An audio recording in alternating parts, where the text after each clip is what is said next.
ஹே, கதை கேட்க நீங்க வந்துட்டீங்களா? கதை சொல்ல நானும் வந்துட்டேன். இன்னைக்கு நம்ம பார்க்க போற டிராமாவோட ஒன்லைன் என்ன அப்படின்னு பாத்தீங்கன்னா, ஹீரோயினோட புருஷங்காரனை பழி வாங்கணுன்றதுக்காக ஹீரோ என்ன பண்றான்னா ஹீரோயினை யூஸ் பண்ணிக்கிறான். அதுல ஹீரோயினுக்கும் ஹீரோக்கும் என்ன பிரச்சனையாச்சு, அவங்க ரெண்டு பேரும் ஒன்று சேர்ந்தாங்களா இல்லையா அப்படின்றதுதான் ஸ்டோரி. நேத்தெல்லாம் எனக்கு ரொம்ப உடம்பு முடியலங்க. அது ஒன்றும் இல்லை, வெறும் கோல்டு தான். அதுதான் உங்களுக்கு தான் தெரியுமே எல்லாருக்கும். சைனஸ் இருக்கிறதுனால இந்த கிளைமேட் இப்படியும் அப்படியும் மாறி மாறி இருக்கிறது சுத்தமாக ஒத்து போகவே இல்லை. அப்படியே பார்த்துட்டே இருந்தேன் எதிராக போடுறதுன்னு சொல்லிட்டு. பரவாயில்ல, ஒரு சின்ன ட்ராமாவாக கிடைச்சிது. சாரி, இது ரொம்பவும் சின்னதாக தான் இருக்கும், அட்ஜஸ்ட் பண்ணிக்கோங்க. ஸோ எப்பயும் சொல்கிறதான் இப்பயும் சொல்கிறேன், எஸ்எஸ் வாய்ஸ் ஓவரை சப்ஸ்கிரைப் பண்ணுங்கள், பார்த்ததுக்கப்புறம் லைக் பண்ணுங்கள், மறக்காமல் போகிறதுக்கு முன்னாடி எக்ஸ்ப்ளனேஷன் எப்படி இருக்குன்னு சொல்லிட்டு கமெண்ட் பண்ணிட்டு போங்க.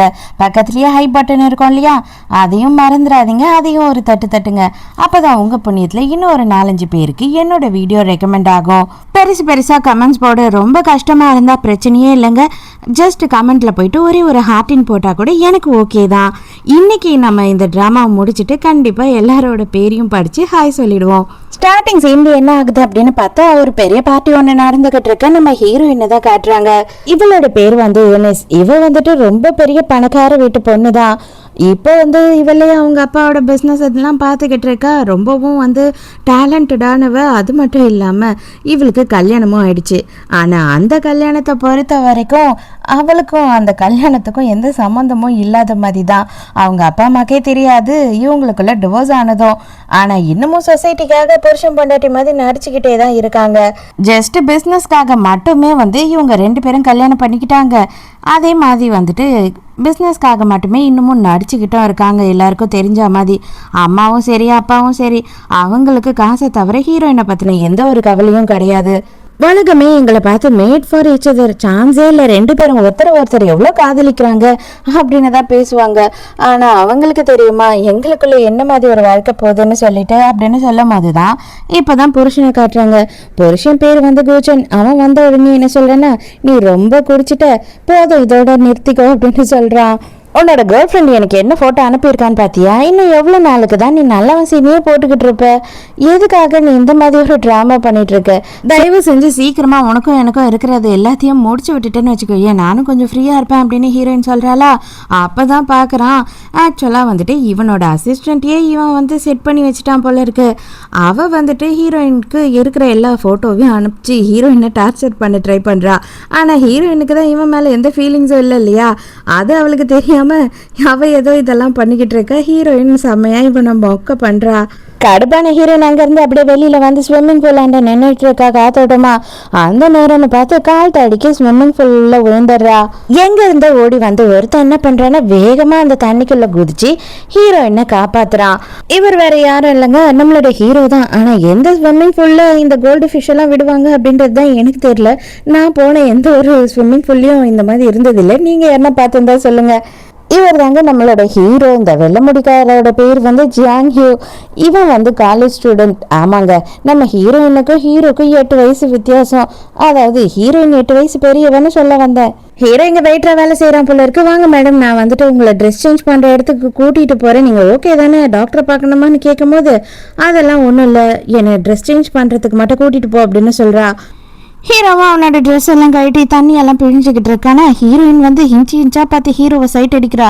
சைட் அடிச்சது மட்டும் இல்லாம உண்மையை சொல்லு, நீ கண்டிப்பா வெயிட்டர் மாதிரி தெரியல எனக்கு, நீ ரொம்ப சின்ன பையனா இருக்க அப்படி இப்படின்னு சொல்லி இவ கேக்குறா. இல்லை நான் வெயிட்டர் தான் அப்படின்னு சொல்கிறானா. ஆனால் ஹீரோயின் நம்புற மாதிரி இல்லை. நீ எதாவது வேணும்னு என்னை அப்ரோச் பண்ணியிருக்க, அது எனக்கு நல்லாவே தெரியுது. அதுக்கு என்ன ரீசன், உனக்கு என்ன வேணும்னு மட்டும் சொல்லு அப்படின்னு சொல்லி ஹீரோயின் கேட்குறாளா. உடனே ஹீரோ என்ன சொல்கிறேன்னா, நீங்கள் ரொம்ப லோன்லியாகவும் ரொம்ப ஃபீல் பண்ணிட்டு இருந்த மாதிரி இருந்தது, அதனால தான் அப்படியே நான் தள்ளி நின்று பார்த்துக்கிட்டு இருந்தேன், நீங்கள் தண்ணியில் விழுந்து ஒன்று காப்பாற்றினேன் அப்படின்னு. மற்றபடி என்கிட்ட எந்த மோட்டிவெல்லாம் கிடையாது அப்படின்னு சொல்கிறானா. ஹீரோயின் உன்னை நான் நம்பலாமா அப்படின்னு சொல்லி கேட்குறா. புருஷனோட ஃபோன் கால் வருது. ஆனால் ஹீரோ அட்டென்ட் பண்ண விட மாட்டான். என்னதான்டா பண்ண போறான் அப்படின்னு பார்த்தா டக்குன்னு ஹீரோயினை பிடிச்சி கிஸ் பண்ண ஆரம்பிச்சுட்டான். ஹீரோயினும் கோஆப்ரேட் பண்ணிட்டா. இங்க புருஷன்காரன் செமையா டென்ஷன் ஆயிட்டு இருக்கான். எங்க தான் போய் தொலைஞ்சான்னு தெரியலையே இவ்வளவு நேரமா அப்படின்னு சொல்லிட்டு ஹீரோயின் வீட்டுக்கு போலாம் அப்படின்னு ரெடி ஆயிட்டு இருக்கும் போது, போரிங்கான ஒரு லைஃபை நீங்க வாழ்ந்துகிட்டு இருக்கீங்களோ அப்படின்னு சொல்லி கேட்கறான்.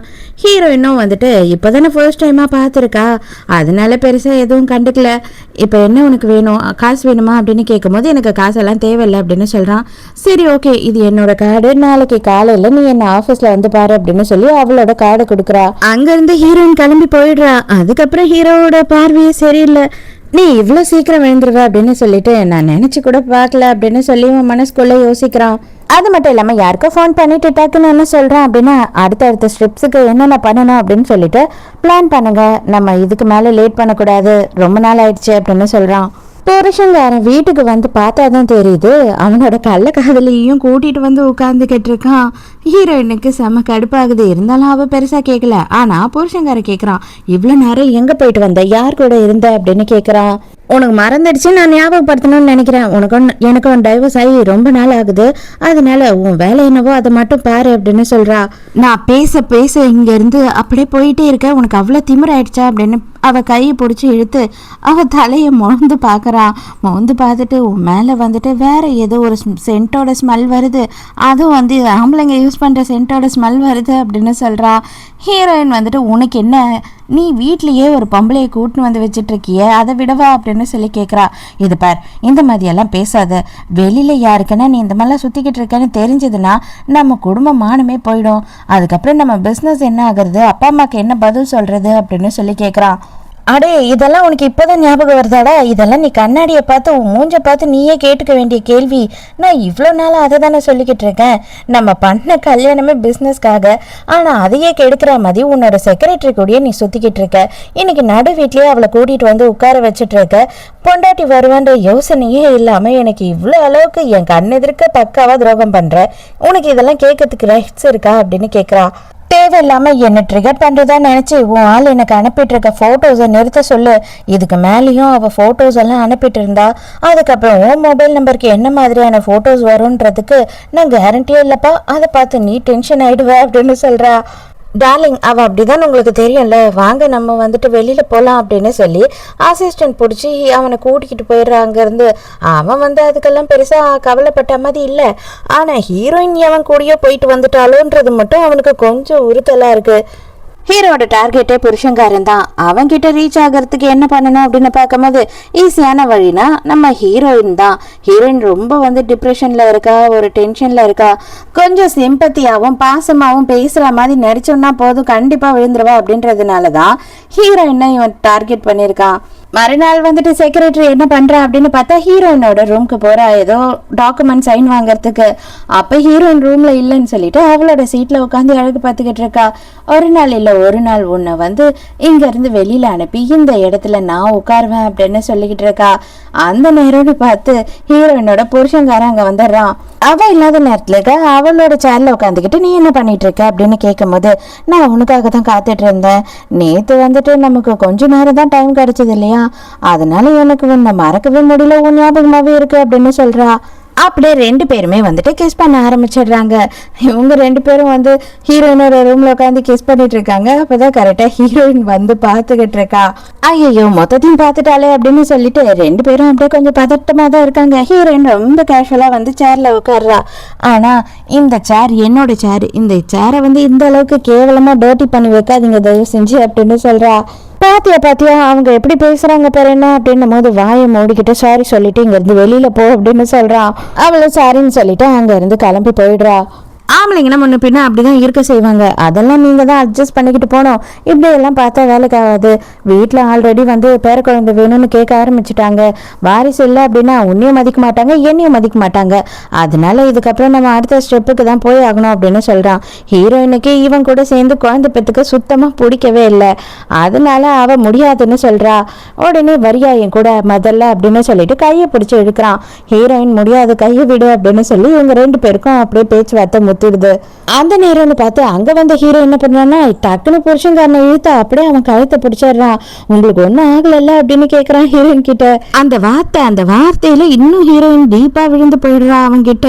கர்மம் இன்னும் என்னென்னத்தெல்லாம் நான் பார்க்கணுமோ தெரியலையே, நைட்டு பூரா இவன் கூட தான் இருந்தியா, இப்போவும் இவனை ஆஃபீஸ் வரைக்கும் கூட்டிகிட்டு வந்துட்டியா, அவ்வளோதான் நம்ம குடும்ப மானமே போக போகுது, என்னெல்லாம் இதுக்கப்புறம் பிஸ்னஸில் நடக்க போகுதுன்னு எனக்கு தெரியல, தயவு செஞ்சு அவனை இப்பயே இங்கேருந்து அனுப்பிடு, இங்கே வச்சுக்காத அப்படின்னு சொல்லிட்டு புருஷங்காரன் கிளம்பிடுறான். உடனே நம்ம ஹீரோவும் பீட்டை போட ஆரம்பிச்சிடுறாரு. ஐயோ நீங்க ஓகே தானே, உங்களுக்கு ஒன்றும் ஆகலைல்ல, ஹாஸ்பிட்டல் எதுனா போகணுமா அப்படின்னும் போது எனக்கு ஒன்றும் ஆகலை அப்படின்னு சொல்றா.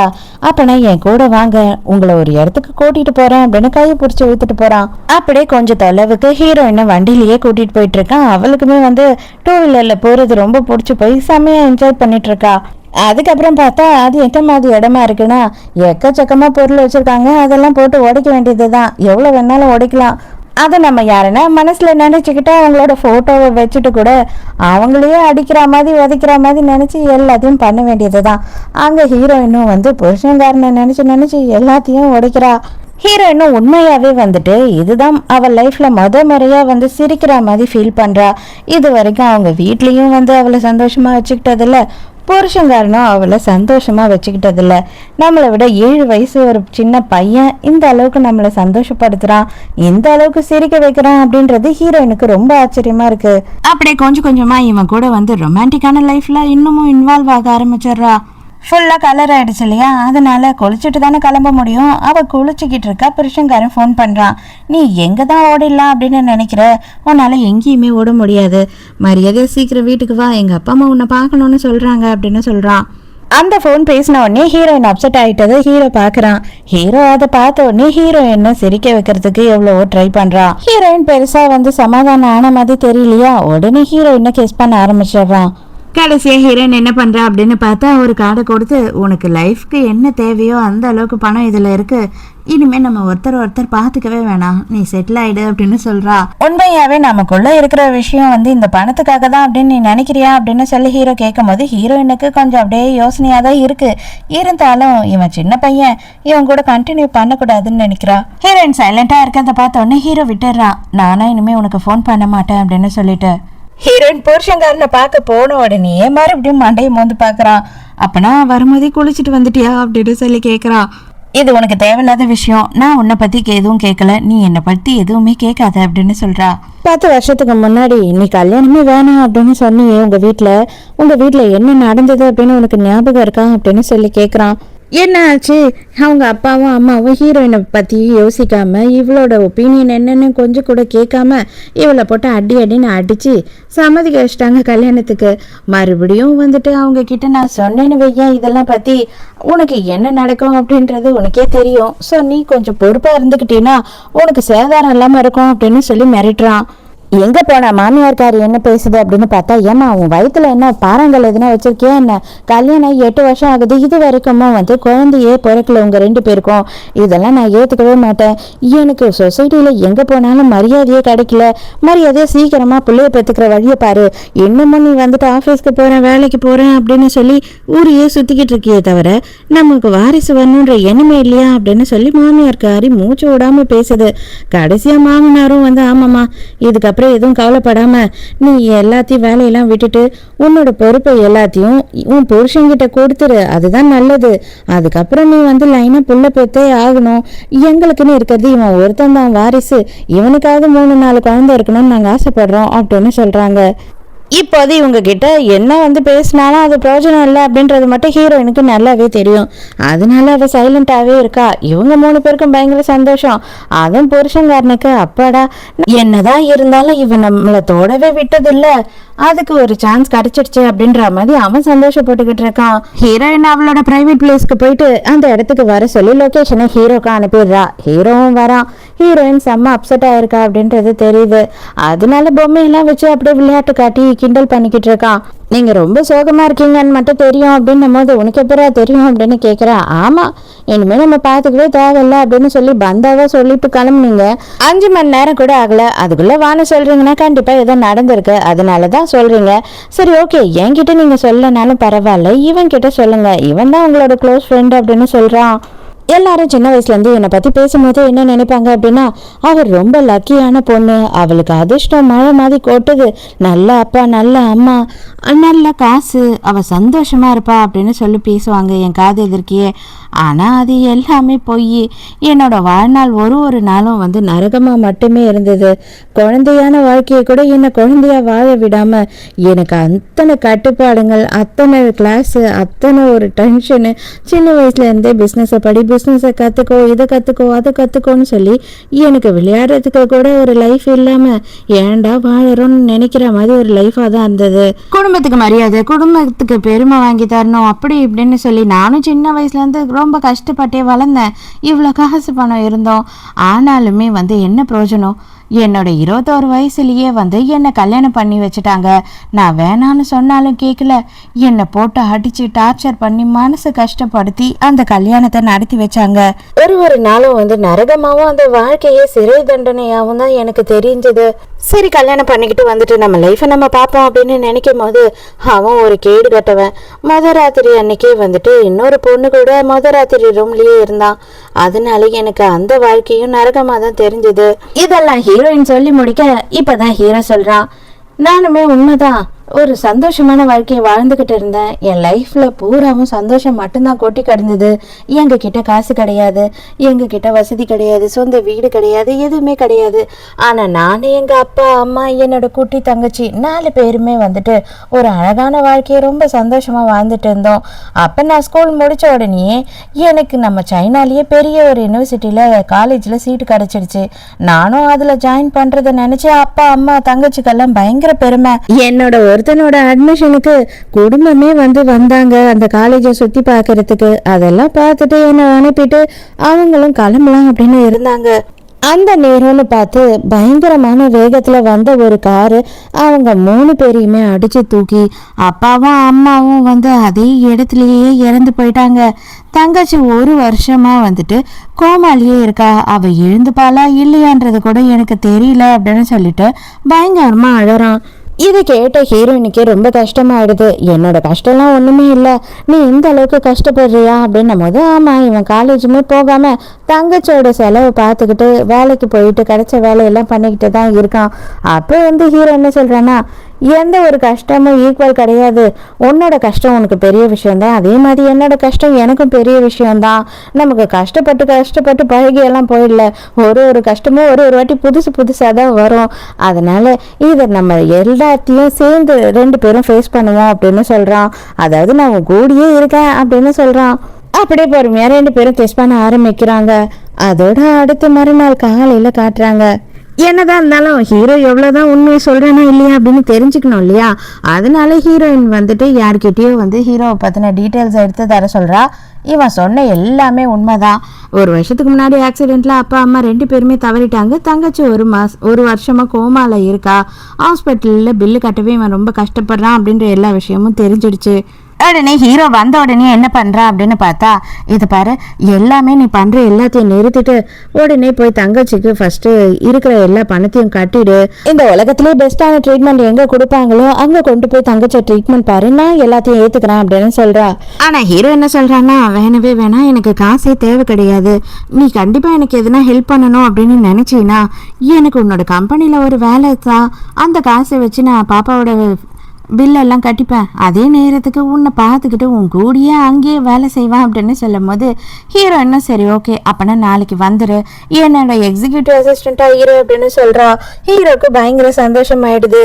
ஆனா ஒண்ணு மட்டும் ஞாபகம் வச்சுக்கோ, எப்ப என்னோட ஆபீஸ் படியை ஏறுறியோ அப்பல இருந்து நான் உனக்கு முதலாளி, நீ எனக்கு வேலைக்காரன் மட்டும்தான். வெளியில வந்ததுக்கு அப்புறமா மற்ற எல்லாத்தையும் நம்ம பார்த்துப்போம். ஆஃபீஸ்னு வரும்போது எனக்கு நீ கொடுக்க வேண்டிய மரியாதையை கொடுக்கணும். நான் எடுக்கிற முடிவுல நீ தலையிடவே கூடாது அப்படின்னு சொல்றா. ஹீரோவுமே எல்லாத்துக்குமே ஒத்துக்கிறான். நேரா ஹீரோ போயிட்டு தங்கச்ச பாக்குறான். நீ கவலையே படாதமா, உன்னோட இந்த நிலைமைக்கும் நம்ம அப்பா அம்மாவை இழந்ததுக்கும் பழி வாங்காம விட மாட்டேன் அப்படின்னு சொல்லி பேசிட்டு இருக்கான். மறுநாள் 2 பேரும் காலையிலேயே வேலையை ஆரம்பிச்சிடுறாங்க. அங்க எதையோ ஒரு ஃபைல 2 பேரும் ரொம்ப மும்மரமா பாத்துக்கிட்டு இருக்காங்களா. அங்க புருஷங்காரன் வந்துடுறான். உனக்கு எவ்வளவு திமிர் இருந்தா இவனை கொண்டு இங்க உட்கார வச்சு வேலை வாங்குவ?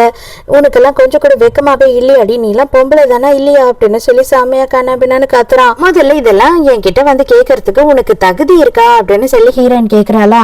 அவன் உடனே இதெல்லாம் நீ பேசக்கூடாது, நான் உன்னோட புருஷன், நான் ஆல்ரெடி உனக்கு சொல்லியிருக்கேன், ஏன் கூட கம்பேர் பண்ணி நீ எல்லாத்தையும் பண்ண முடியும் அப்படின்னு கனவு கூட காணாத. உன்னால இதெல்லாம் பண்ண முடியாது. ஆல்ரெடி அப்பா அம்மா சொன்ன மாதிரிதான் சீக்கிரமா குழந்தை பெத்துக்கிறத பாக்கணும் அப்படின்னு சொல்றான். என்னதான் இருந்தாலும் ஆம்பளைக்கும் பொம்பளைக்கும் வித்தியாசம் இருக்குல்ல, நீங்க எப்படி இப்படி பண்ணுவீங்க அவருக்கு ஈக்குவலா அப்படின்னு சொல்லி அந்த அசிஸ்டன்ட் கேக்குறா. ஓடி போயிடு, அடுத்த புருஷனை கைக்குள்ள போட்டு வச்சுக்கிட்டு டெய்லி நைட்டு வீட்டுக்கே அனுப்புறதுல உனக்கு நக்கல் வேறையா அப்படின்னு ஹீரோயின் மனசுக்குள்ள நினைச்சுக்கிறா. இன்னைக்கு நைட்டு சீக்கிரமா வீட்டுக்கு வந்துரு அப்படின்னு சொல்லிட்டு அவன் புருஷன்காரன் செம்ம கடுப்பா அங்க இருந்து கிளம்பி போயிடுறான். ஹீரோயின் ஷாப்பிங் கூப்பிட்டு போறா. எக்கச்சக்கமான ட்ரெஸ்ஸை எடுத்து கொடுக்குறா. இது உனக்கு நல்லா இருக்கும், அது உனக்கு நல்லா இருக்கும் அப்படின்னு சொல்லிட்டு அவனால முடியல. ஐயோ போதும் மேடம் முட்டுருங்க, ஹவுஸ் ஃபுல் ஆயிடுச்சு அப்படின்ற மாதிரி கத்திக்கிட்டு இருக்கான். இப்படியெல்லாம் சூப்பராக ட்ரெஸ் போட்டாதான்டா நீ சூப்பராகவும் இருப்ப, உன்னை மதிக்கவும் செய்வாங்க அப்படின்னு சொல்லிக்கிட்டு இருக்கும் போது அவங்க 2 பேரும் அப்படியே அங்கேயே படுத்து குட்டியாக ரொமான்ஸ் பண்ண ஆரம்பிச்சிடுறாங்க. ஹீரோயினோட அப்பா அம்மாவை பார்க்கறதுக்காக ஹீரோயினும் புருஷன்காரனும் 2 பேருமே வராங்க. வந்தவன் சும்மா இல்லாமல் இப்போ இவங்க 2 பேரும் வந்துட்டு ஒரு ஷாப்புக்கு போனாங்க. அங்கே கிஸ் பண்ணிட்டு இருந்தாங்க இல்லையா, அந்த வீடியோவை அசிஸ்டன்ட் எடுத்து அனுப்பியிருக்கா போல. அதை எடுத்து இவங்க அப்பா அம்மா கிட்ட காட்டிடுறான். ஹீரோயின் எதுக்காக நீ இவ்வளோ கேவலமான வேலையெல்லாம் செஞ்சிட்டு இருக்க, இறங்கி வந்து உனக்குன்னு கொஞ்சம் கூட அறிவே இல்லையா அப்படின்னு சொல்லி பிடிச்சி திட்டிக்கிட்டு இருக்கா.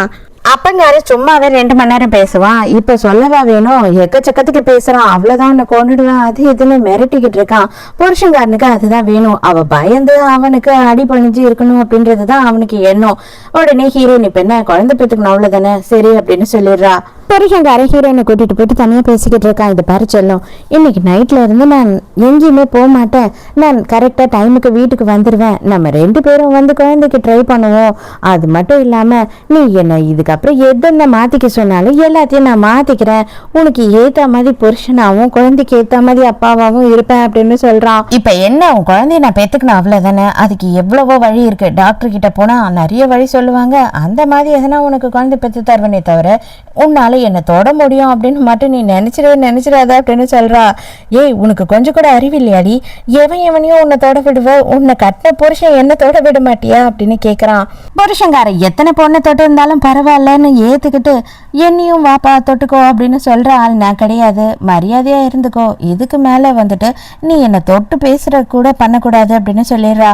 உன்னோட ஷேர் எல்லாம் இனிமே உன்கிட்ட இருக்காது, அதெல்லாம் என்ன ஆகுதுன்னு மட்டும் பாரு, நீ ஏன் என்கிட்ட வந்து எனக்கு குழந்தை கூடன்னு கெஞ்சுவ, அந்த அளவுக்கு ஒன்று ஆக்குறனா இல்லையா பாருன்னு அவன் அங்கிருந்து கிளம்பி போயிடுறான். ஹீரோயின் அப்படியே டென்ஷனா இருக்கும் போது கொஞ்சம் பின்னாடி பாரு அப்படின்னு சொல்லி ஒரு மெசேஜ் வருது. பின்னாடி திரும்பி பார்த்தா பேலன்ஸ் பறக்குது, ஹீரோ வந்துட்டான் போல. ஹீரோயினும் கீழே போயிட்டு ஹீரோவை கூட்டிட்டு வரா. ஆக்சுவலா இவளோட வீட்டுக்கே வந்துட்டான் போல. எதுக்காக இங்க வந்த அப்படின்னும் போது இல்ல நீ டென்ஷனா இருக்கியோ அப்படின்னு சொல்லி எனக்கு ஃபீல் ஆச்சு, அதனாலதான் உன்னை சர்ப்ரைஸ் பண்ணலான்னு வந்தேன் அப்படின்னு சொல்றான். நீ இங்க இப்படி அப்செட்டா இருக்கிறத என்னால ஏத்துக்கவும் முடியல பார்க்கவும் முடியல அப்படின்னு சொல்லிட்டு அங்க ஹீரோயினோட வீட்லயே ஹீரோயினோட ரொமான்ஸ் பண்ண ஆரம்பிச்சிடுறாங்க.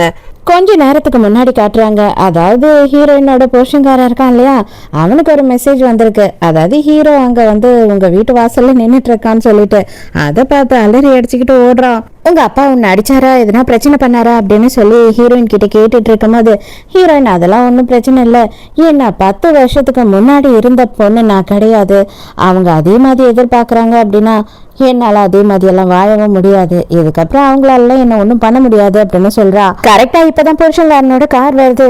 சரி ஓகே சீக்கிரமா நீ போய் ஒளிஞ்சுக்கோ அப்படின்னு சொல்லிட்டு ஹீரோ ஒரு இடத்துல ஒழிக்கிறா. கரெக்டா அவன் உள்ள வர நேரத்துக்கு இவ அப்படியே சைலண்டா உட்காந்துக்கிட்டே ஏதோ வேலை பண்ணிட்டு இருக்கா மாதிரி ஆக்ட் பண்ணிட்டு இருக்கா.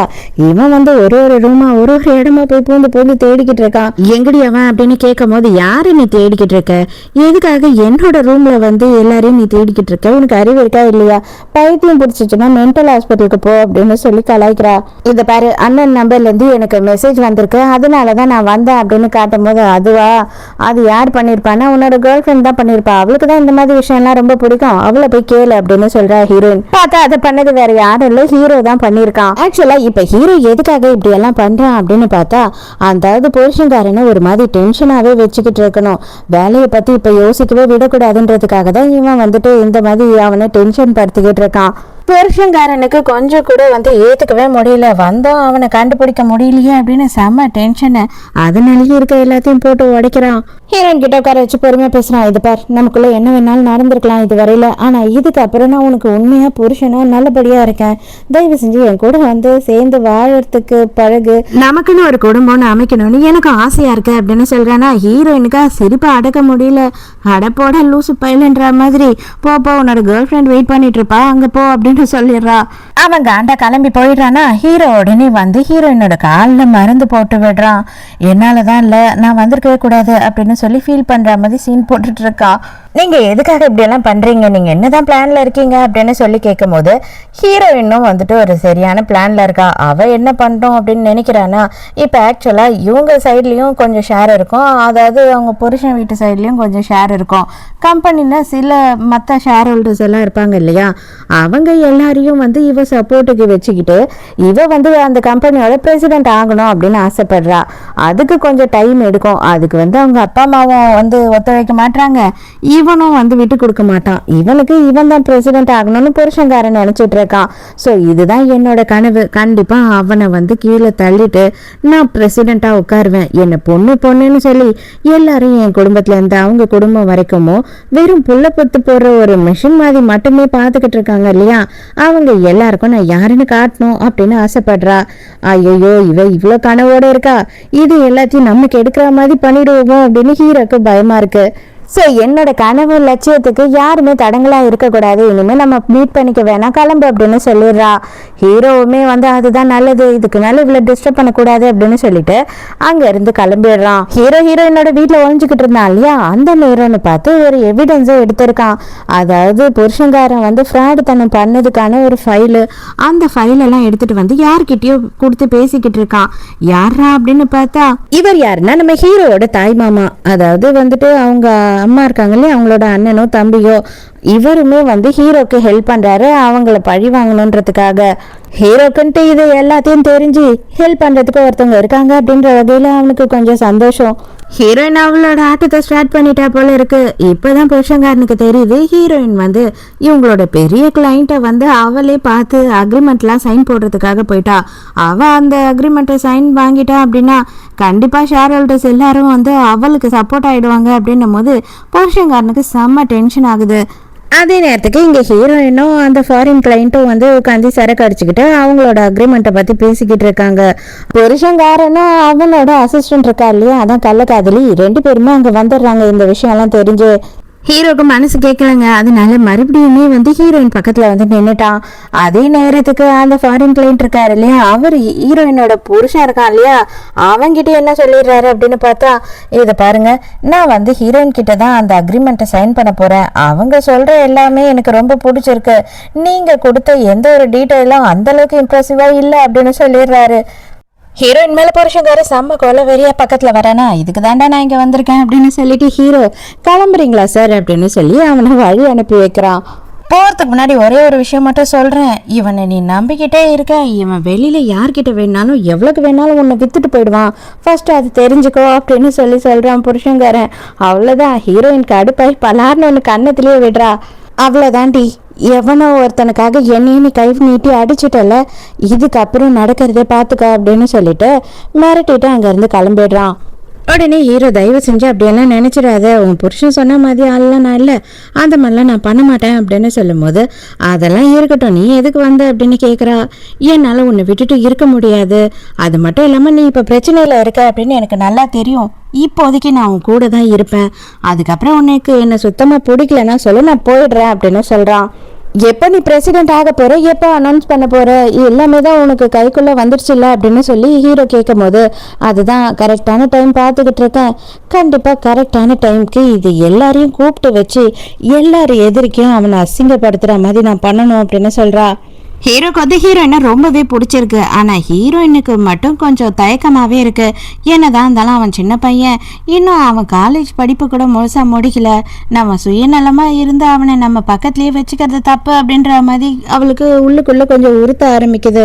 மறுநாள் என்ன ஆகுது அப்படின்னு பார்த்தா ஹீரோயின் வந்து அவங்க அப்பா கிட்ட, அதாவது ஹீரோயின் அவளோட அப்பா கிட்டேயே வந்து முறையாக பேச போறா. அதாவது என்ன பேச போறான்னா, நான் பிரசிடென்ட் ஆக போறேன், என் புருஷனை வந்து கீழே தள்ளிட்டேன் அப்படின்றத சொல்ல போறா. ஹீரோ நானும் வேணா உன் கூட வரவா, உங்க அப்பா அடிச்சிட போறாரு அப்படின்னு சொல்றான். இதுக்கப்புறம் அதெல்லாம் நடக்கவே நடக்காது, எங்க அப்பா இதோட சைலண்டா தான் இருப்பாரு, அதுக்காக நான் என்னென்னலாம் பேசணுமோ அதெல்லாம் ப்ரிப்பேர் பண்ணிட்டேன் அப்படின்னு சொல்றா. அங்கே போனால் அப்பாவை என்ன பேசிக்கிட்டு இருக்காருன்னா, சீக்கிரமாக மாப்பிள்ளை வேற பிரசிடென்ட் ஆகணுமா, அதுக்கு மட்டும் இல்லாமல் வந்துட்டு நமக்கும் வந்து அப்போ தான் கொஞ்சமாச்சும் ஒரு கெத்து இருக்கும் அப்படிலாம் பேசிக்கிட்டு இருக்காரு. இவ எதையுமே பெருசாக கவனிக்கல. நீ எவ்வளோ பேசுகிற பேசி முடி, அதுக்கப்புறம் நான் பேசுகிறேன்ற மாதிரி சைலண்ட்டாக ஏதோ பண்ணிட்டு இருக்கா. ஆனாலும் நீ இன்சல்ட் பண்ணுற மாதிரி இந்த ஃபாரின் கிளைண்ட்டை நீயே கூட்டிகிட்டு போய் நீ பேசிக்கிட்டதெல்லாம் வந்து ரொம்ப தப்புமா, எதுக்காக இந்த மாதிரி நீ பண்ண அப்படின்னு சொல்லி கேட்கும் போது இப்போதான் ஆரம்பிக்கிறா. உங்களோட மாப்பிள்ளை பிரசிடென்ட் ஆக போகிறது கிடையாது, நான் தான் வந்துட்டு கம்பெனியோட பிரசிடென்ட் ஆக போறேன் அப்படின்னும் போதே அவ்வளோதான் அவங்க அப்பாவுக்கு ஷாக் ஆயிடுது. என்னமா நீ பேசுற, இருக்கிறது எல்லாத்தையும் பிரச்சனை பண்ணிடாத தயவு செஞ்சு அப்படின்னு சொல்லும் போது ஹீரோயின், நீங்க இதுல தலையிடாம இருந்தீங்கன்னா உங்களுக்கு நல்லது, இல்லை அப்படின்னா உங்களுக்கு இருக்க கொஞ்சம் நெஞ்ச ஷேரையுமே வந்துட்டு நான் ஏதாவது பண்ணிடுவேன் அப்படின்னு சொல்லி மிரட்டுறா. அப்பங்காரன் ஒத்துக்க மாட்டேன்னு தான் சொல்கிறான். அப்போ ஹீரோயின் வந்துட்டு, என்கிட்ட வந்து நீங்கள் சைன் போட்டு கொடுத்த பேப்பர்ஸ் அதிகமாக இருக்குப்பா, உங்களுக்கு உடம்பு முடியாமல் இருக்கும் போது ஏக்கச்சக்கமான பேப்பரில் சைன் பண்ணி கொடுத்துருக்கீங்க, நான் நினச்சா என்ன வேணாலும் பண்ண முடியும், என்ன சொல்கிறீங்க அப்படின்னு சொல்லி கேட்கும் போது அவங்க அப்பாவுக்கு வேறு பதிலே இல்லை. இவகிட்ட இப்படி சிக்கிட்டோமே அப்படின்ற மாதிரி பயமாக இருக்குது. சின்ன வயசுலேருந்து என்னை நிம்மதியே இல்லாமல் என்னை எவ்வளோ ஒரு கஷ்டமான வாழ்க்கையை கொடுத்து அவ்வளோ ஒரு கஷ்டமான வாழ்க்கையை வாழ வச்சிங்க இப்போ வரைக்கும், உங்களுக்கெல்லாம் நான் நல்லதே பண்ண மாட்டேன், நீங்கள் எவ்வளோ கஷ்டப்பட்டாலும் எனக்கு கவலை இல்லை அப்படின்னு சொல்லிடுறா. அவங்க அப்பாவும் அப்படியே காய்ச்சி மூச்சின்னு கத்திக்கிட்டு இருக்காரு. எதை பற்றியும் ஹீரோயின் கவலைப்படல. நான் சொன்னது மட்டும் தான் நடக்க போது, நான் தான் பிரசிடென்ட் ஆக போகிறேன், வாயை மூடிட்டு இருந்தீங்கன்னா உங்களுக்கு நல்லது அப்படின்ட்டு போயிடுறா. ஹீரோயினுக்கு என்ன நடக்குமா அப்படின்னு சொல்லிட்டு ஹீரோ வாசல்லையே தான் இவ்வளோ நேரமாக வெயிட் பண்ணிக்கிட்டு இருந்திருக்கான். ஹீரோயின் வெளியில் வந்த உடனே வேக வேகமாக ஓடி வந்து ஹீரோவை கட்டி பிடிச்சிக்கிறா. என்னாச்சு அப்படின்னு கேட்குறான். நான் தான் சொன்னேன்ல, என்னை யாராலையும் ஒன்றும் பண்ண முடியாதுன்னு, எங்கள் அப்பாவே எனக்கு பார்த்து இப்போ பயப்படுறாரு, அந்த அளவு நான் வந்து என்னை மாற்றிக்கிட்டேன் அப்படின்னு சொல்லி சந்தோஷப்படுறா. 2 பேரும் கிளம்பி மறுபடியும் அந்த இடத்துக்கு போயிடுறாங்க. இருக்கிற எல்லாத்தையும் கிடைக்கிற எல்லாத்தையும் போட்டு அடித்து உடச்சி நொறுக்கி ஃபுல்லாக கலர் கலராக வந்து டிஃப்ரெண்ட்டான ரொமான்ஸ் பண்ணுகிறாங்க. ஆனால் ஹீரோயின் இப்போ என்ன யோசிக்கிறேன் அப்படின்னு பார்த்தா, ஹீரோ விட்டு பிரியணும்னு யோசிக்கிறா. அதாவது இவளுக்கு நடக்க வேண்டியதெல்லாம் இப்போதைக்கு நடக்க தானே போகுது, அதனால அவளை பற்றி பிரச்சனை கிடையாது. ஹீரோக்கு இப்போதான் சின்ன வயசு, அவனை இதுக்கு மேலே வந்துட்டு இந்த மாதிரி அவனோட வாழ்க்கையை அழிக்க விடக்கூடாது, தங்கச்சி நம்ம பார்த்துக்கலாம், அவன் போய் படிக்கட்டும் அப்படின்னு சொல்லி யோசிக்கிறா. அதே நேரத்தில் ஹீரோக்கு வந்துட்டு ஹீரோயின் மேலே பயங்கரமான ஒரு லவ் வந்துடுச்சு. ஐயோ நம்ம இப்படி தெரியாமல் அவகிட்ட இப்படி விழுந்துட்டோமே, என்ன பண்ணுறது அப்படின்னு புரியாமல் முழிச்சுக்கிட்டு இருக்கான். அதே நேரத்துக்கு நம்ம அவளுக்கு துரோகமும் பண்ணுறோம், எப்படா அவகிட்ட எல்லாத்தையும் உண்மையை சொல்லுவோம் அப்படின்னு சொல்லி அவன் மனசே பாரமாக இருக்கு. ஆமாம், உண்மையாக சொல்லிட்டா மட்டும் என்ன இருக்கு, அவள் ஏற்றுப்பாளா அப்படின்றது தெரியாது இல்லையா, அதுதான் பயங்கரமான இவனுக்கு பயமே. அப்போ தான் இவனோட மாமா அங்கே வராரு. அவங்க மாமா வந்த உடனே என்ன சொல்கிறாரு அப்படின்னு பார்த்தா, நமக்கு வந்துட்டு ஒரு முக்கியமான எவிடன்ஸ் கிடச்சிருக்கு. அதாவது அந்த ஆக்சிடென்ட் பண்ணிவிட்டு அந்த காரை எடுத்துகிட்டு போயிட்டு புருஷங்காரன் என்ன பண்ணியிருக்கான்னா, அந்த ஸ்க்ராப் பண்ணுறதோ ஏதோ சொல்லுவாங்க இல்லையா, அதை நசுக்கி வேஸ்டாக்கி போட்டுருவாங்களே, அந்த மாதிரி ஒரு கடையில் எடுத்துகிட்டு போய் விட்டுருக்கான். அதுக்கான ஒரு ஆடியோவும் வீடியோவும் கலந்த மாதிரி ஒரு ஃபுட்டேஜ் அவருக்கு கிடச்சிருக்கு. இது மட்டும் இல்லாமல் அவனோட ரூமில் இருக்கும் போது ஹீரோ வந்து ஒரு ஃபைலை திருடி எடுத்துகிட்டு வந்தான் இல்லையா, அதில் வந்து என்ன இருக்குன்னா, அவன் வந்து எக்கச்சக்கமாக வந்து டேக்ஸை கட்டாமல் ஊழல் பண்ணியிருக்கான். அந்த ஊழலுக்கான ப்ரூஃப் தான் அதில் இருக்குது. அதையுமே அன்னைக்கு எல்லாத்தையும் போட்டு காமிச்சு அவனை எக்ஸ்போஸ் பண்ணிட்டோம் அப்படின்னா, போலீஸையும் கூப்பிட்டுட்டோம் அப்படின்னா அவன் அழகாக மாட்டிக்குவான், அவனால் வெளியில் வரவே முடியாது. அது என்னைக்குன்னா அப்படின்னு சொல்லிட்டு ஒரு நாளை சொல்கிறாரு. என்னைக்குன்னா நம்ம ஹீரோயின் என்னைக்கு பிரசிடெண்ட்டாக வந்து எல்லாரும் எதிர்க்கையும் பேச போகிறாலோ அன்னைக்கு. நம்ம கிட்டதான் எல்லாத்துக்குமே ப்ரூஃப் இருக்கு இல்லையா, நம்ம கொஞ்சம் வெயிட் பண்ணலாம், எதுக்காக அவசரப்படணும், அன்னைக்கு தான் வந்து ஹீரோயினோட கனவுனாலே அப்படின்னு சொல்லி ஹீரோ ஃபீல் பண்றான்.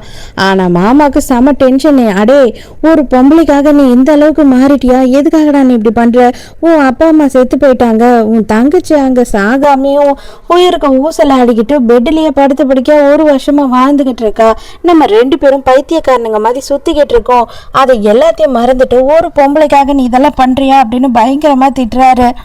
அதோட மறுநாள் காலையில ஹீரோயின் கூப்பிடுறா அப்படின்னு சொல்லி ஹீரோயினை பார்க்கறதுக்காக ஹீரோ போறான். அப்போ என்ன பண்றா அப்படின்னு பார்த்தா, வேர்ல்டுலயே ரொம்ப ஃபேமஸான ஒரு யூனிவர்சிட்டி, அதுவும் ஃபாரின்ல இருக்கு, அந்த யூனிவர்சிட்டியில ஹீரோவுக்கு வந்து அட்மிஷன் வாங்கி வச்சிருக்கா. நான் எல்லாத்தையுமே பாத்துக்கிறேன், நீ ஜஸ்ட் போய் படிச்சுட்டு வா அப்படின்னு சொல்றா. முதல்ல ஹீரோ வந்து முடியவே முடியாது, உன்னையும் என் தங்கச்சியை விட்டு எங்கேயும் போக மாட்டேன் அப்படின்னு சொல்றான். ஆனால் ஹீரோயின் என்ன பண்ணுறேன்னா, வாழ்க்கையே அழிச்ச மாதிரி ஒரு குற்ற உணர்வை எனக்கு உண்டாக்கிடாத, அதுவே நீ போய் படிச்சுட்டு வந்த அப்படின்னா கொஞ்சமாச்சும் நான் ரிலாக்ஸாக இருப்பேன் அப்படின்னு சொல்லும் போது ஹீரோக்கு அப்படின்னா நீ என்ன படிச்சுட்டு வந்தால் ஏற்றுக்குவியா அப்படின்னு சொல்லி கேட்குறா. முதல்ல நீ போய் படி, உன்னோட வாழ்க்கையை பாரு, அங்கே உனக்கு எத்தனையோ பேர் வந்து உன் முன்னாடி வருவாங்க, அவங்க எல்லாரையும் மீறி நீ திரும்பவும் என்கிட்ட வர அப்படின்னா அப்போ பார்க்கலாம் அப்படின்னு சொல்கிறா. டக்குனு உடனே ஹீரோ என்ன பண்ணுறான் அப்படின்னு பார்த்தா, அவன் எழுத ஆரம்பிச்சிடறான் பேப்பர் எடுத்து. கண்டிப்பாக நீ எதனா தப்பு பண்ணினா நான் உன்னை மன்னிச்சிடுவேன், நீ திரும்பி வந்தினா உன்னை நான் ஏற்றுக்குவேன் அப்படின்னு சொல்லி எழுதுறான். என்னடா பண்ற அப்படின்னும் போது, நீ சொன்னாலாம் நான் நம்ப மாட்டேன், இதை வந்து சைன் பண்ணி கொடு அப்படின்னு கேட்குறான். இப்போ என்ன சைன் பண்ணிட்டா நம்பி நீ போய் படிச்சுட்டு வருவ இல்லையா, அது எனக்கு போதுதா அப்படின்னு சொல்லி சைன் பண்ணி கொடுத்துட்றா. ஹீரோக்கா பயங்கர சந்தோஷம், நீ கண்டிப்பாக இதுக்கப்புறம் பேச்சை மாறக்கூடாது அப்படின்னு சொல்கிறா. இவனுக்கு என்னன்னா, இப்போ இந்த விஷயம்லாம் தெரிஞ்சால் ஹீரோயின் விட்டுட்டு போயிடுவாளோன்ற ஒரு பயம் இருக்குது.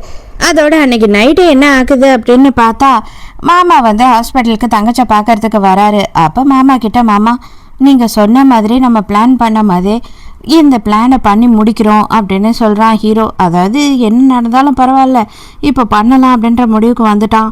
அந்த நாள் வந்துடுச்சு. எல்லாரும் எதிர்க்கையும் வந்து ஹீரோயின் தான் மீடியா எதிர்க்க இனிமேல் வந்து இந்த கம்பெனியோட பிரசிடென்ட் நான் தான் அப்படின்னு சொல்ல போகிறா. அந்த நேரத்துக்கு என் புருஷன் என்னெல்லாம் பண்ணுவான் அப்படின்னு எனக்கு தெரியல, நீ தான் எல்லாத்தையும் பார்த்துக்கணும் அப்படின்னு சொல்கிறா.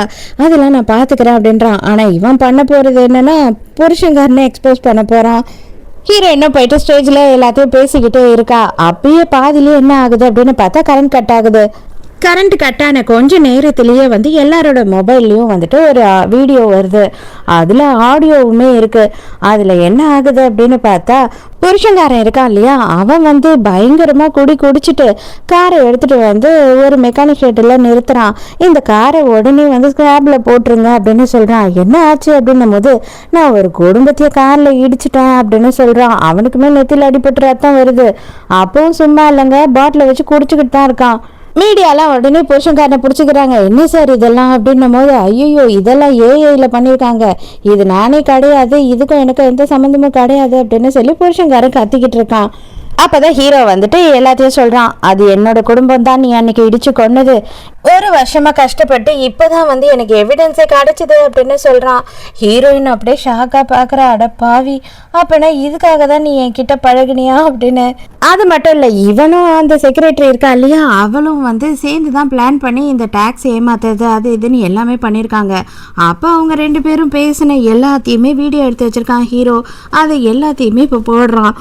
கரெக்டாக போலீஸுமே அந்த இடத்துக்கு வந்துடுறாங்க. வந்த உடனேயே வந்து, இதுக்கு மேலேயும் உங்களால் ஏமாற்ற முடியாது, டாக்குமெண்ட்ஸ் எல்லாம் எங்ககிட்ட கிடைச்சிருச்சு, நாங்கள் உங்களை அரெஸ்ட் பண்ணுறோம் அப்படின்னு சொல்லி அவன் புருஷங்காரனையும் அரெஸ்ட் பண்ணிடுறாங்க, அந்த அசிஸ்டன்ட் பொண்ணையும் அரெஸ்ட் பண்ணிடுறாங்க. ஒன்றுமே புரியாமல் பேய் அறிஞ்ச மாதிரி ஹீரோயின் நின்றுக்கிட்டு இருக்காளா. அவகிட்ட மீடியாக்காரங்களாம் வந்துடுறாங்க. மேடம், இது உங்களுக்கும் தெரியுமா, உங்களுக்கும் இதில் சம்மந்தம் இருக்கா, அப்போ நீங்கள் நாட்டை ஏமாற்றி டேக்ஸ் மணி எல்லாத்தையும் வந்து ஏமாற்றிட்டீங்களா, பதுக்கிட்டீங்களா அப்படின்னு கேள்வி கேட்குறாங்க. இல்லைங்க, அவங்களுக்கு எதுவுமே தெரியாது, தயவு செஞ்சு அவங்கள விட்டுருங்க அப்படின்னு ஹீரோ போய் கெஞ்சிட்டு இருக்கான். ஹீரோயின் போயிட்டு, நானே இப்போ அதிர்ச்சியில் தாங்க இருக்கேன், முறையாக இப்போ தான் எனக்கு இவ்வளோ விஷயமும் தெரிஞ்சிருக்கு, எனக்கே ரொம்ப ஷாக்காக இருக்குது, தயவு செஞ்சு எனக்கு கொஞ்சம் டைம் கொடுங்க, நான் என்ன ஏதுன்னு சொல்லி எல்லாத்தையும் விசாரித்து முழு ரிப்போர்ட்டையும் உங்களுக்கு சப்மிட் பண்ணுறேன் அப்படின்னு சொல்கிறா. ஹீரோயின் பெருசாக ஹீரோ கிட்ட பேசக்கூட அவனுக்கு இஷ்டம் இல்லை. ஆனால் ஹீரோ வந்து காலில் வந்து கெஞ்சுறான், தயவு செஞ்சு என்ன புரிஞ்சுக்கோ, எனக்கு வேற வழியே தெரியாம தான் இந்த விஷயத்த நான் பண்ணேன், ஆனால் முதல்ல நான் வந்து உன்னை ஏமாத்தணும்னு தான் நினச்சேன், ஆனால் நான் உன்னை லவ் பண்ண ஆரம்பிச்சிட்டேன் அப்படின்னு சொல்கிறான். ஹீரோயின் ஒத்துக்கிற மாதிரி இல்லை, நீ தான் மன்னிப்பேன்னு சொன்ன இல்லையா அப்படின்னு சொல்லி எழுதி கொடுத்ததை கொடுக்குறான். உடனே ஹீரோயினுக்கு செம்ம காண்டாயிடுது. ஏண்டா இதுக்காக தான் நீ பிளான் பண்ணி முதல்ல எழுதி எல்லாம் வாங்கினியா? எனக்கு அதை பற்றியெல்லாம் கவலையே கிடையாது அப்படின்னு சொல்லி கிழிச்சு போட்டுறா. தயவு செஞ்சு என் கண் எதிர்க்க மாட்டோம் வந்துடாத, வந்த அப்படின்னா உன் கண் எதிர்க்கே நான் எதுனா பண்ணிப்பேன் அப்படின்னு சொல்லிட்டு ஹீரோயின் அங்கேருந்து போறா. ஆனாலும் ஹீரோ வந்துட்டு விடாம ஹீரோயினை துரத்துறான். கிளப்ல போனா அங்க வந்து மாடல் பாய் மாதிரி வந்து நின்றுகிட்டு இருக்கான். அங்க ஹீரோயின் போற இடத்துல எல்லாம் ஒளிஞ்சு நின்று பாக்குறான். இதுதான் சாக்குன்னு சொல்லிட்டு ஹீரோயினோட ஃப்ரெண்ட்ஸ் எல்லாம் என்ன பண்றாங்கன்னா ஹீரோவை வேறுபேத்தி பயங்கரமா குடிக்க வைக்கிறாங்க. ஹீரோயினுக்கு ஒரு கட்டத்துக்கு மேல ரொம்ப கஷ்டமாயிடுது. நான் அன்னைக்கு சும்மாலாம் சொல்லலை, உண்மையாக தான் சொன்னேன். தயவு செஞ்சு என் முன்னாடி வராத, எனக்கு உன் மூஞ்ச பார்க்கவே பிடிக்கல அப்படின்னு சொல்லிட்டு ஹீரோயின் அங்கேருந்து கிளம்பி போயிடுறா. புருஷன்காரனை பற்றின நிறைய எவிடன்ஸ் எல்லாம் கொரியரில் வருது. எல்லாமே ஹீரோ தான் ஹீரோயினுக்கு அனுப்புகிறான். ஆனால் அது ஹீரோயினுக்கு தெரியும், தெரியாத மாதிரி அனுப்புகிறான். இருந்தாலும் அவன் ஒளிஞ்சிருந்தே பார்க்குறான், அவன் முன்னாடி போகிறதே இல்லை. அப்போ ஒரு நாள் என்ன ஆகுது அப்படின்னு பார்த்தா நம்ம ஹீரோயினோட புருஷங்காரனுக்கு பெயில் கொடுத்துட்டாங்களாம். அவன் வெளியில வந்துட்டான். அதனால கொஞ்சம் நீங்க உஷாரா இருக்க சொன்னாங்க அப்படின்னு சொல்றாங்க ஹீரோயின் கிட்ட. அவன் நம்மள என்ன பண்ணிடுவான் அப்படின்னு ஹீரோயின் ரொம்ப கேஷுவலா இருக்காள. அவன் கத்தி எடுத்துட்டு வந்து ஹீரோயினை குத்தலான்னு வரான். ஆனா ஹீரோ தான் பின்னாடியே சுத்திக்கிட்டு இருக்கானே, அவன் சும்மாவா விடுவான்? அவன் வந்துடுறான். அவ்வளவுதான், ரெண்டு பேருக்கும் பயங்கர சண்டை நடக்குது. ஆனா யார் வின் பண்ணுவா அப்படின்றதே தெரியாத அளவுக்கு சண்டை நடந்துகிட்டு இருக்கு. ஹீரோயினை பார்த்து என்ன மன்னிச்சிரு அப்படின்னு சொல்லிட்டு அப்படியே மாடியில இருந்து அவன் புருஷங்காரனையும் இழுத்துக்கிட்டு விழுறான். ரெண்டு பேரும் கீழே விழுறாங்க. புருஷங்காரன் ஸ்பாட்லயே போயிட்டான். ஆனா ஹீரோக்கு மட்டும் கொஞ்சம் மூச்சு இருக்கு. டாக்டர் வந்து என்ன சொல்றாரு அப்படின்னு பார்த்தா நாங்களும் எங்களால் முடிஞ்ச அளவு ட்ரை பண்ணி பார்த்தோம். ஆனால் வந்து இன்னைக்கு நைட் அவர் தான் எதாக இருந்தாலும் சொல்ல முடியும் அப்படின்னு சொல்லிடுறாங்க. இப்போதான் மாமாக்கு தெரிஞ்சு அங்கே மாமா வராரு. ஹீரோயின் உட்காந்துட்டு இருக்கதை பார்த்த உடனே நீ தான் அந்த பொண்ணு இல்லையா? ஹீரோ வந்துட்டு இந்த அளவுக்கு உயிருக்கு உயிரா அவன் உயிரையே கொடுக்குற அளவு நேசிக்கிற பொண்ணு நீ தான் இல்லை. எதுக்காக அவனை வேணான்னு சொன்ன? அவன் பண்ண எல்லா தப்பும் என்னால தான். நான் தான் சின்ன பையனை வந்துட்டு பழி வாங்குற எண்ணம் இல்லாமல் நல்லபடியாக வளர்த்துருந்துருக்கணும். அதை நான் தப்பு பண்ணிட்டேன். என்னால தான் அது எல்லாமே நடந்தது. அவன் எவ்வளவோ சொன்னான் அன்னைக்கு அதை பண்ண மாட்டேன்னு சொல்லிட்டு. ஆனால் நான் தான் கம்பல் பண்ணி பண்ண வச்சேன். இது என்னோட தப்பு தான். தயவு செஞ்சு அவன் முழிச்சாலும் அவனை தண்டிச்சிடாத அப்படின்னு சொல்லி கேட்குறாரு. அப்படியே கூட்டிட்டு போயிட்டு ஹீரோவோட தங்கச்சி இருக்கா இல்லையா, அவளும் ஹாஸ்பிட்டல்லையே பெட்லயே தானே படுத்த படுக்கையா இருக்கா. அவளையும் ஹீரோயினுக்கு காட்டுறாரு. இந்த குழந்தையோட இந்த நிலைமையை யோசித்து பாரு. இந்த குழந்தைக்கு 7 வயசு தான் ஆகுது. ஆனா ஒரு வருஷமா வந்து கோமாலேயே இருக்கா அப்படின்னு சொல்லி ரொம்ப ஃபீல் பண்றாரு. ஹீரோயினுக்கே ரொம்ப கஷ்டமாயிடுது. ஹீரோயின் கையெழுத்து போட்டதை கீழ்ச்சி போட்டிருப்பா இல்லையா, அதை அவன் ஒட்டியே வச்சிருந்தான் போல இருக்கு. அதையும் மாமா கொடுக்குறாரு. இதை எந்த நேரமும் அவனோட பேக்கெட்லயே தான் வச்சிருப்பான். ஆனா அவன் இன்னைக்கு தான் அதை மறந்து விட்டுட்டு போனான் அப்படின்னு சொல்றாரு. அப்படியே கொஞ்ச நாள் ஆகுது. கொஞ்ச நாள்ல ஹீரோ வந்து பெட்டர் ஆகி கண்ணு திறந்து பாக்குறான். ஹீரோயின் பக்கத்துல இருக்கிறத பார்க்கும்போது ஹீரோக்கு பயங்கர சந்தோஷமா இருக்கு. ஆனா இது உண்மையா இல்லை நம்ம கனவுல இருக்கோமா அப்படின்னு மட்டும் அவனால கண்டுபிடிக்க முடியல. இது எல்லாமே உண்மைதான். நான் வந்து உன்னை மன்னிச்சிட்டேன். நான் சொன்ன வாக்கை நான் காப்பாத்திட்டேன் அப்படின்னு சொல்றா. ஹீரோக்கா அப்பாடா அப்படின்னு இருக்கு மனசுக்குள்ள. அப்பதான் ஹீரோயின் என்ன சொல்றானா, நடந்ததெல்லாம் நடந்துருச்சு. இது எல்லாத்தையும் முழுசா கோட்டையெல்லாம் அழிச்சிட்டு மறுபடியும் நம்ம முதல்ல இருந்து ஸ்டார்ட் பண்ணுவோம் அப்படின்னு சொல்றா. ஸோ முதல்ல ஹீரோவும் ஹீரோயினும் எங்கே மீட் பண்ணாங்களோ அதே இடத்துல மறுபடியும் ஒரு பார்ட்டியை வைக்கிறாங்க. அந்த பார்ட்டியில் இவங்க 2 பேருமே புதுசாக மீட் பண்ணுறாங்க. அப்போ ஹீரோ கிட்ட ஹீரோயின் வந்து என்ன டேட் பண்ணுவியா அப்படின்னு கேட்கும்போது ஹீரோ அதுக்கு தான் காத்துட்டு இருக்கேன் அப்படின்னு சொல்கிறான். ஸோ இதோடைய இந்த ட்ராமா முடியுது. இந்த ட்ராமா உங்களுக்கு பிடிச்சிருந்ததா, என்னோட எக்ஸ்பிளனேஷன் பிடிச்சிருந்ததான்னு சொல்லிட்டு மறக்காமல் எனக்கு கமெண்ட்ல சொல்லுங்கள். இப்போ என்ன பண்ண போகிறோம், எல்லாருக்கும் ஹாய் சொல்ல போகிறோம். ஆக்சுவலாக வந்துட்டு ஹாய் சொல்கிறதுக்கு முன்னாடி ஒரு முக்கியமான ஒரு விஷயம் பேசணும். பிரியா ரமேஷ் அப்படின்றவங்க வந்துட்டு என்ன சொல்லியிருந்தாங்கன்னா அவங்களுக்கு 3 பொன் குழந்தைங்க போல். ஆனால் அந்த 3 பொன் குழந்தைங்கள பெற்றுட்டு நான் ரொம்பவும் வந்து அசிங்கப்பட்டேன், அவமானப்பட்டேன் அப்படின்னு சொல்லி அவங்க ரொம்ப ஃபீல் பண்ணி பேசியிருந்தாங்க. உண்மை என்ன சொல்லணும் அப்படின்னா அவங்கள அசிங்கப்படுத்தினவங்க தான் உண்மையாகவே அசிங்கப்படணும். பொண்ணுங்களே இல்லைன்னா வந்துட்டு எங்கெங்க இனப்பெருக்கம் நடக்கும்? என்னங்க பேசுறீங்க நீங்க எதுக்காக அசிங்கப்படணும்? அப்படி உங்களை அசிங்கப்படுத்துறாங்கன்னா அவங்கள மதிக்கவே மதிக்காதீங்க. அவங்க மூஞ்ச கூட பார்க்காதீங்க. நான்லாம் வேண்டி வேண்டி எனக்கு பொன் குழந்தை தான் வேணும் கடவுளே அண்ணாமலையானேன்னு சொல்லி அந்த திருவண்ணாமலையில தான் போய் வேண்டிக்கிட்டேன். உண்மையாவே அந்த அண்ணாமலையான் தான் வந்து எனக்கு பொன் குழந்தையே கொடுத்தாரா என்ன அப்படின்னு கூட எனக்கு தெரியல. எனக்கு வந்து நல்லபடியா வந்து ஆரோக்கியமான ஒரு பொன் குழந்தை கொடுத்துட்டாங்க கடவுள். ஸோ எவங்க ஒருத்தவங்க வந்து பெண் குழந்தைங்களை வந்துட்டு ஈவா பேசுறாங்களோ இல்லை மதிக்காம கேவலமா துச்சப்படுத்தி பேசுறாங்களோ அவங்கள ஒருபோதும் நம்ம மதிக்கிறதுக்கு ஒரு என்ன சொல்றது ஒரு எறும்புக்கு இருக்கிற ஒரு மதிப்பு கூட அவங்களுக்கு கிடையாது. அவங்கெல்லாம் குப்பையை விட மோசமானவங்க. அது யாராக இருந்தாலும் சரி, உங்களோட க்ளோஸ் ரிலேட்டிவாக இருந்தாலும் சரி. சாரி நான் இப்படி சொல்கிறேன், தப்பாக நினச்சிக்காதீங்க. உண்மையாகவே அவங்க அப்படிப்பட்டவங்க தான். கடவுள் நம்பிக்கை இருக்கிறவங்களுக்கு 3 தெய்வங்களை பற்றி சொல்லுவாங்க இல்லையா, அந்த மாதிரி தான் உங்களோட குழந்தைங்க உங்களுக்கு 3 தெய்வங்க. அதனால நீங்கள் எதை பற்றியும் கவலைப்படாதீங்க, சந்தோஷமாக இருங்க. அந்த 3 குழந்தைங்களுக்கும் உங்களால் முடிஞ்ச அளவுக்கு எவ்வளோ சந்தோஷத்தை கொடுக்க முடியுமோ சந்தோஷத்தை கொடுங்க.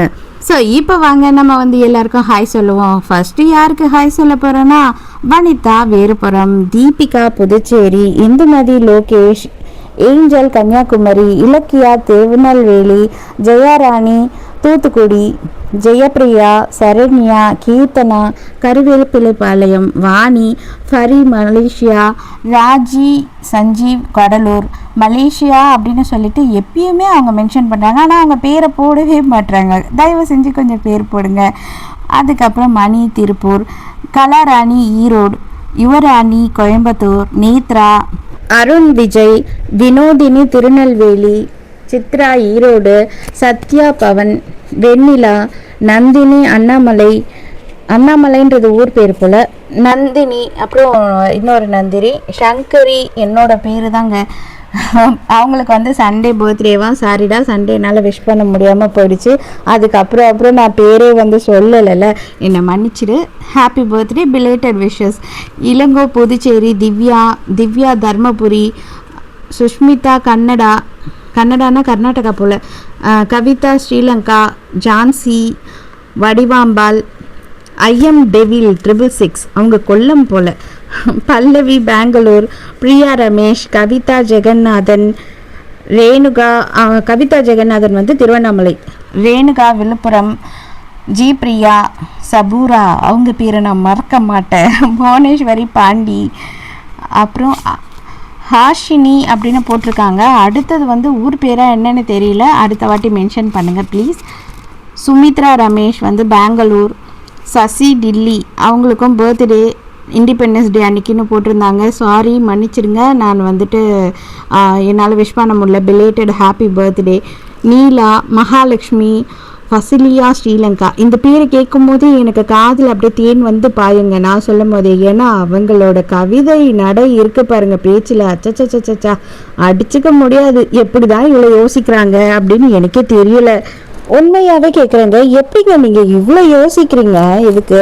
நான் உண்மையாக எனக்கு தெரியல, நான்லாம் அவ்வளோ யோசிப்பேனா அப்படின்லாம் எனக்கு தெரியல. நான் சான்ஸே இல்லை, உங்களை என்ன சொல்கிறதுனே தெரியல. ஓகே, எல்லாருக்கும் சேர்த்தபடி நான் லவ் யூ வந்து லாஸ்ட்டாக சொல்லிடுறேன். அபிவர்ஷினி, மோனிகா கோபாலகிருஷ்ணன், கவிதா ஜெகநாதன், வினோதினி, ஷர்மி. ஜோக் கமெண்ட்ஸ் வந்துட்டு அவங்க சொல்லியிருக்காங்க ஒரு கமெண்ட்ல, அடாவடியா இருக்கிற மாதிரி ஒரு ஹீரோயின் வந்து போட்டா அதை நானுன்னு அவங்க கற்பனை பண்ணி பார்த்துப்பாங்களாம். ஆக்சுவலா வந்துட்டு என்ன மாதிரி ஒரு அடாவடியான பொண்ணு யாருமே பார்த்தே இருக்க மாட்டாங்க. அவ்வளோ மோசமா என்னோட புருஷன்கிட்ட வந்து கேட்டீங்கன்னா தான் உங்களுக்கு தெரியும், ஐயோ எவ்வளோ மோசமான பொம்பளை இதுன்ட்டு. ஸோ அடாவடியா, ஆனால் அது உண்மையாகவே நான் தாங்க, நீங்கள் கற்பனைலாம் பண்ண வேண்டாம். அதுக்கப்புறம் சுஷ்மிதா, காயத்ரி, சுஹாசினி, மும்தாஜ் ஸ்ரீலங்கா, கிருத்திகா, காயத்ரி சென்னை, பிரீத்தி சரவணன், ஜான்சி அவங்க வந்து காஞ்சிபுரம், செல்வி, மேகலா. அவ்வளோதாங்க. இன்னையோட வந்து ஆக்சுவலாக நான் 2 வீடியோக்கு தான் சொல்லியிருக்கேன். நான் நேற்று போட்ட வீடியோ அது இன்னும் எடுக்க முடியல, எனக்கு கொஞ்சம் டைம் ஆயிடுச்சு, பாப்பா ஸ்கூல்லேருந்து கூப்பிட்டு போகணும், அதனால தான். ஸோ அதையும் சேர்த்து நாளைக்கு வீடியோவில் நம்ம பார்த்துடலாம். இந்த அளவுக்கு அன்புக்கு நான் எவ்வளோ தேங்க்ஸ் சொன்னாலும் அது பத்தாது. அதனால தேங்க்ஸ் எல்லாம் நமக்குள்ளே எதுக்கு இல்லையா? அதனால love you love you love you love you lot. நீங்கள்லாம் வந்து எனக்காக ரொம்ப பெரிய கஷ்டப்பட்டு வந்து கமெண்ட்ஸ் எல்லாம் டைப் பண்ணி போடுறீங்க. ரொம்ப சந்தோஷமாக இருக்குது. நான் ஹார்ட்டின் போட்டாலே ஓகே தான் சொல்கிறேன். ஆனால் நீங்கள் இவ்வளோ டைப் பண்ணும்போது என்னோட ஹார்ட் அப்படியே மெல்ட் ஆகிடுதுங்க. உண்மையாகவே சொல்லணும்னா மற்ற சேனல் அளவுக்குலாம் நான் நல்லா பண்ணுறதில்ல. ஏன்னு நான் சொல்கிறேன்னா எனக்கு கரெக்டாக எடிட் பண்ண தெரியாது, எனக்கு தம்ப்நெயில் கிரியேட் பண்ண ஒழுங்காக தெரியாது. அதையெல்லாம் ஏன் கேட்குறீங்க? ஒரே அக்கா போரா இருக்கும் வடிவேல் சொல்கிற மாதிரி. ஸோ எனக்கு அவ்வளோ குறை இருந்தாலும் நீங்கள் என்னை இவ்வளோ என்கரேஜ் பண்ணுறது ரொம்ப சந்தோஷமாக இருக்குது. ரொம்ப ரொம்ப சந்தோஷம். கண்டினியூவாக இதை கொஞ்சம் என்கரேஜ்மெண்ட்டை கொடுத்தீங்கன்னா ரொம்ப சந்தோஷம். So once again love you லாட்ங்க எல்லாருக்கும். சரி, நம்ம நாளைக்கு மறுபடியும் பார்க்கலாம். ஸோ நாளைக்கு மறக்காம கதை கேட்க வந்துருங்க. நானும் மறக்காம கதை சொல்ல வந்துடுறேன். பாய்.